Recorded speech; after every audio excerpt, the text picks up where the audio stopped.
तो I hope कि आप लोग खैरियत वाफियत से होंगे। जैसा कि आप लोगों को मालूम है कि अभी नौकरियों का बाहर चल रहा है और माननीय नीतीश कुमार ट्यूट पर ट्यूट देते जा रहे हैं। ऐसा लग रहा है कि जो है बस जो है ना टाइप किया और जो है ना उसको जो है ना फॉरवर्ड कर दिया। तो ये बहुत आसान नहीं है कि आपने जो है ना टाइप कर दिया, ट्वीट कर दिया और ये कह दिया कि जो है क्या हम एसटीटी का एग्जाम ले लेंगे। आप जो है कैंडिडेट्स पिछले हम लोग जो है साल से 1.5 साल जो है हम लोग लगे हुए हैं एसटीटी का मांग लेकर के, अभी तक से इसका कुछ हुआ नहीं है।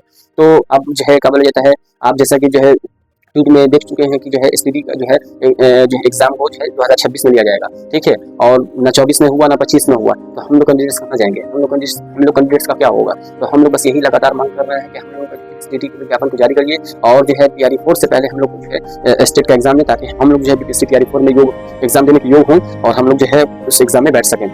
किसी को बार बार मौका मिलता है, किसी को एक बार भी मौका नहीं मिलता है। ये कहाँ का अन्याय है? माननीय श्री नीतीश कुमार जी, आपसे निवेदन है, आग्रह है कि जो है एसटीटी के जो है एग्जाम को कंडक्ट कराएं और जो है ताकि जो है हम क्योंकि आप शुरू से एजुकेशन फील्ड में काफ़ी शुरू से 2005 से आप जो है लगातार जो है अच्छा कर रहे हैं और अच्छा हो भी रहा है। तो आप जो है एसटीटी के जो है विद्यार्थियों को ना छोड़ें। करीब जो है 2 साल से उनकी लाइफ बर्बाद हो जाए, इसलिए आपसे निवेदन है कि जो है एसटीटी का जो है विज्ञापन को जो है पीआरई 4 से जो है हम जो पहले निकालें। और हम लोगों का जो है एक महा आंदोलन जो है 7 अगस्त को जो है होने जा रहा है। आप तमामी व्यूअर्स से और कैंडिडेट्स बीएड अभ्यर्थियों से निवेदन है कि वो 7 अगस्त को जो है पटना कॉलेज में जो है प्रेजेंट हो और शांतिपूर्वक जो है अपने आंदोलन को सफल बनाएं।